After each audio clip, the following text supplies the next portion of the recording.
A very good evening to you. Thank you for joining us. Welcome to Sports Tonight. This is the first edition of Sports Tonight for the week. It's a Monday night, and we are here to review all that happened over the weekend. Of course, we will also, this night, preview some of the things that we're looking forward to in the course of the week. Thank you once again for joining us. This is Sports Tonight. This is the first edition of the program for the week. Promises to be exciting, fun-filled, plenty of information and excitement for you, as always, on this show this Monday. My name is Tony Ibitoye. I'm not alone. It's a loaded house, but I like to start by introducing you to those who are starting up the show with me this Monday. Onye Wuchimachuku, you know, is always here on Mondays, is the news editor of Sporting Life newspapers. It's all sports publication, national all sports publication. Onye Wuchimachuku is with us on Sports Tonight this Monday. Onye, beautiful weekend of football. What was the highlight for you? Obviously, the Federations Cup. You know, the two players lived up to expectation. You know, it's one thing to make predictions, and it's another thing for the players, Edok and Founder, you know, to play the game of their lives. You know, they didn't live up to expectations. Yes, you know, the season didn't start well for them. They missed out of Chan. You know, but like the Bible says, the latter days should be better than the beginning.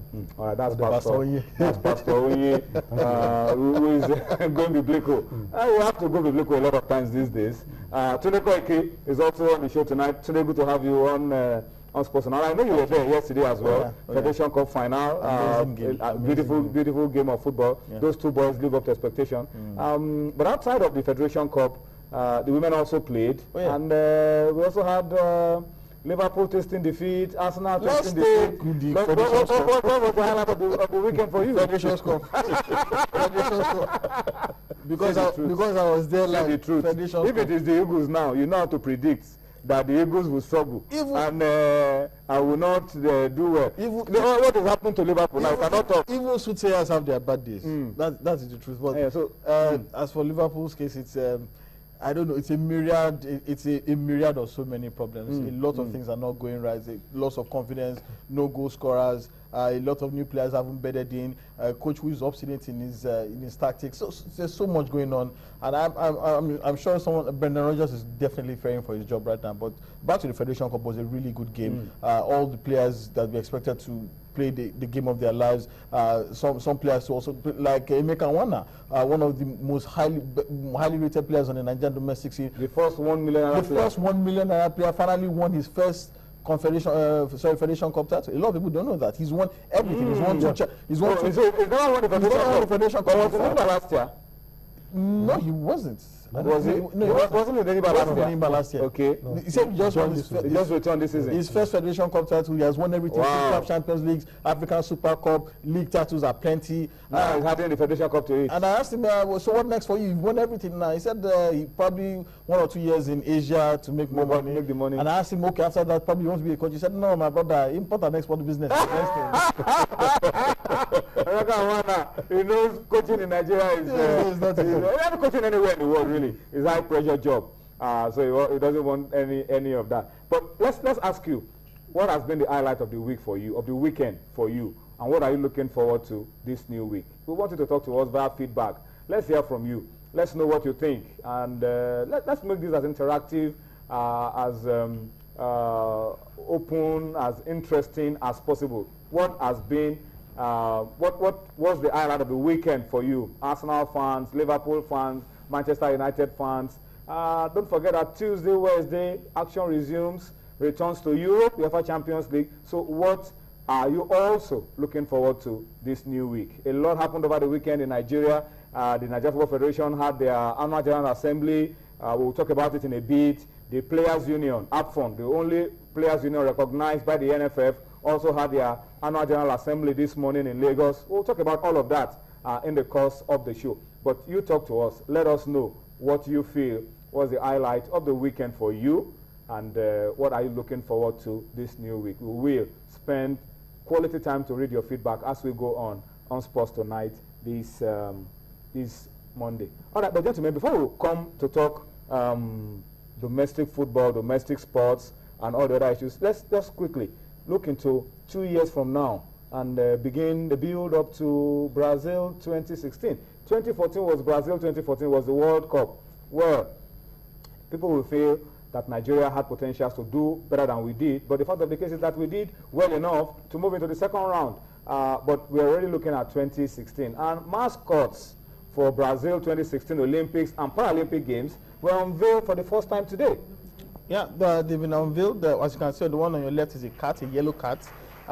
It signifies, well, they haven't been named yet actually, but it said the yellow mascot has the agility of a cat, the sway of a monkey, and the grace of a bird, and it's indicative of the fauna, the animals found in Brazilian rainforest. Meanwhile, the one on the right is the one for the Paralympic Games.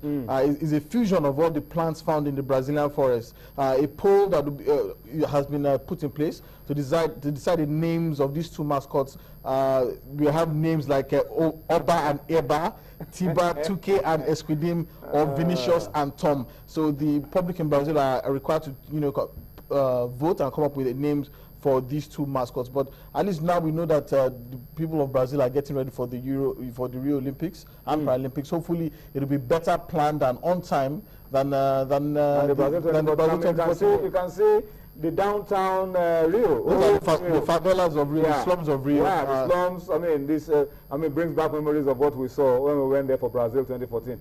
Very, very beautiful place to go. Plenty of fun of the football field back then during the World Cup, and I'm sure they're looking forward to hosting successfully, as Tunde said, putting something better in place than we saw during the World Cup.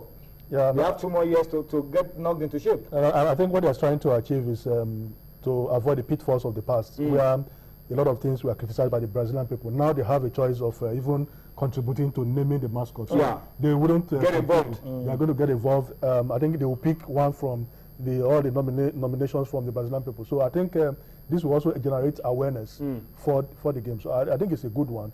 Starting on time is always very good, so that when you have problems, you can quickly correct them before the games kick off. And I think this is also a message to the Nigeria Olympic Committee. We had a change of leadership just a few days ago. Abu Gumel is back as the president, and we hope that for Nigeria, we will right now begin to cross the T's, dot the I's, and put our team in shape. Olympics is just 2 years away.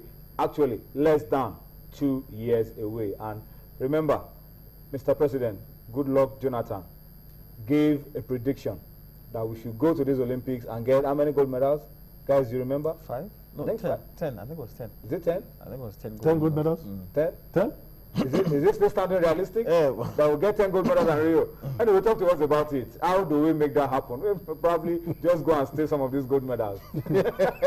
Centenary. All right, so that's it, and we will go on. And this time, let's take you to France. Davis Cup final. Switzerland coming good at last. So sit back, enjoy those highlights. By the time we're back, we'll spend quality time. Let's take a look at what happened over the weekend. The highlight was the Federation Cup. We'll talk about it and some other issues that have come out of the annual General Assembly of the Nigerian Football Federation, of the AFCON, Association of Professional Footballers of Nigeria, and a lot more. We'll be talking about on Sports Tonight in a bit. Join us again.